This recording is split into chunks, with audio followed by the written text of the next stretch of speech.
So many of us on our Hifdh journey, we know that feeling of being stuck, right? You start out super strong, you're on fire, and then you fall off. And that whole cycle just repeats itself. But what if the problem isn't your lack of motivation? What if it's the very routine you're trying to use? That's the really interesting idea we're going to dig into today. And here it is, the core idea we're going to unpack. It sounds completely backward, doesn't it? I mean, flexibility is supposed to be a good thing.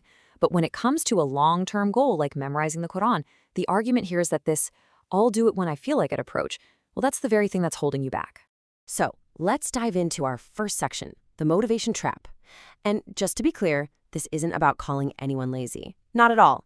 It's about figuring out why a strategy that so many of us have tried, myself included, just doesn't seem to work. And here's the problem in a nutshell. We always think, if only I had more motivation or if only I had more free time. But what we're learning is that these are probably the two most unreliable things you could possibly depend on. Motivation, it comes and goes. And free time, that has a funny way of just vanishing the moment you think you've found it. And this is the painful cycle it creates. You get that burst of motivation, right? You go all in for a few days, maybe a week. But then, life happens. You miss a day, then you miss another. And when you finally come back to it, you feel rusty. All that momentum is just gone. So you tell yourself, it's okay, I'll just catch up this weekend. But that big catch-up session, it feels like this huge stressful chore. And suddenly, the Quran starts to feel like pressure instead of peace. So this cycle leads us right to the diagnosis. Why exactly does just winging it fail so spectacularly when it comes to something as big as Hifdh? Well, there are a couple of really crucial reasons. The first reason is that you're missing what's called a consistency signal. Okay, think about brushing your teeth. You don't need to get motivated to do it, right? It's just an automatic part of your morning and your evening. But when your Hifdh is random, sometimes in the morning, sometimes at night, in different places, your brain never gets that signal. It never learns to expect it, so it never becomes an automatic, effortless habit. And this just lays it out so clearly.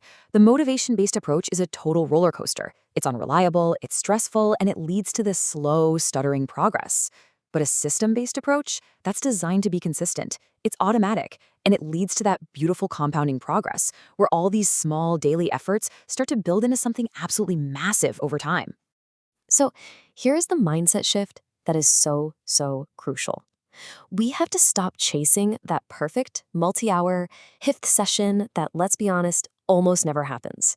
The real goal is to build a default system, a system that works on your average, busy, totally normal days. That's where the real lasting progress is made. Okay, so we've diagnosed the problem. Now let's talk about the solution. And it comes down to 5 powerful, non-negotiable rules for building a system that actually works. And listen, this isn't about finding more time in your day. It's about making the time you already have way more effective. Let's break down the first 3. Rule 1, same trigger, same time. This is how you create that consistency signal we were talking about. You anchor your Hifdh to something you already do every single day, like right after a specific prayer or during your morning commute. This totally removes the guesswork. Rule 2, minimum non-negotiable. This one is huge. Instead of aiming for a whole page, what if your goal was just 3 ayath? A small win every single day is so much better than a big goal you never even start. And rule 3, have a clear plan. You've got to stop deciding what to do on the fly. Have a simple default, like I always do revision first, then new memorization. It prevents you from just bouncing around and ensures you're always making solid progress. And here are the last 2 rules. Number 4 is to track your progress like a streak. We're going to dive way deeper into this one in just a second, but the psychology of not wanting to break the chain is incredibly powerful. And number 5 is to create a visual regimen. Don't just keep the plan in your head, write it down. Literally map out on a calendar when and where these little Hifdh sessions are going to happen. Making it visual makes it feel real. Okay, so that 4th rule, tracking a streak, I'm telling you, this is a total game changer. It works because it taps into some really deep parts of our psychology about commitment and who we see ourselves as. I mean, just imagine seeing a number like this on your calendar or on an app, a 90-day streak. That's not just a number. It represents a real transformation. It's visible proof of your commitment. So why is this so powerful? Well, first, it actually creates a new identity. After 30, 60, 90 days, you no longer try to memorize the Quran, you become a person who revises the Quran every single day. It's just part of who you are. Second, it builds incredible momentum. The longer that streak gets, the harder you'll fight to keep it going, even on your worst days. And finally, it kind of gamifies the whole process. Watching that number go up is so rewarding, and it just makes you want to keep going. All right, theory is great, but let's look at what this actually looks like in the real world.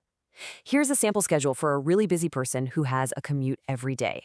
Now look at how this is all broken down. 30 minutes of revision on the way to work. Maybe you're listening in the car or reading on the train. Then another 15 minutes during the lunch break and 30 more minutes on the commute home. So before you've even sat down for a real session at home, you have already locked in a ton of revision. This makes tackling that new page in the evening feel so much easier because your foundation, your revision, is already solid. And that's the key takeaway right there. Just by using those small, in-between moments in the day, this person has gotten in an hour and 15 minutes of solid revision. This wasn't one giant, perfect 2-hour block of time. It was a system of small, consistent actions that all added up to something big. Okay, let's bring this all together. Let's create an action plan that you can start using, like, literally today. What's the single most important thing to take away from all of this? It's this.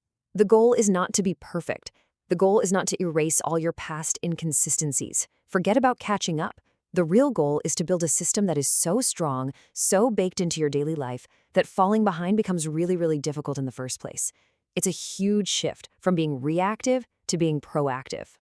So your job right now is just this.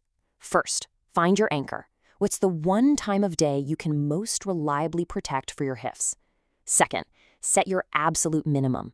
Is it 1 line? Is it 5 minutes? Make it so ridiculously easy that you can't possibly say no. And third, define your simple plan. What's your default action? Revision first? New memorization first? Just write it down. And that brings us to the final, most important question. Don't try to build this whole perfect system overnight. That's not the point. Just start with one thing. What is the one small, consistent action you can commit to making completely non-negotiable, starting tomorrow?